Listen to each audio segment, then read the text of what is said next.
शेवगाव पोलिसांची धडाकेबाज कारवाई. देशी पिस्तूलसह आरोपी जेरबंद.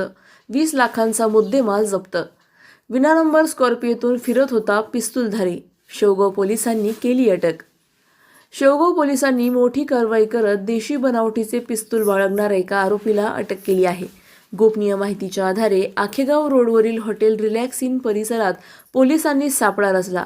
विना नंबरची काळी स्कॉर्पिओ थांबवून तपासणी केली असता जावेद मुनीर सय्यद वय 27 राहणार शेवगाव याच्याकडून देशी पिस्तूल, 1 मॅगझीन आणि 2 जिवंत काडतुसे जप्त करण्यात आली. तसेच 2 मोबाईल फोन आणि सुमारे 19 लाखांची स्कॉर्पिओ गाडी असा एकूण 20,25,600 रुपयांचा मुद्देमाल पोलिसांनी जप्त केला आहे. आरोपींविरुद्ध भारतीय हत्यार कायद्यानुसार गुन्हा दाखल करण्यात आला असून पुढील तपास सुरू आहे. अधिक माहितीसाठी स्टार इंडिया 1 न्यूज पाहत रहा. चॅनलला सबस्क्राईब करा आणि अशाच अपडेट्ससाठी बेल आयकॉन दाबा.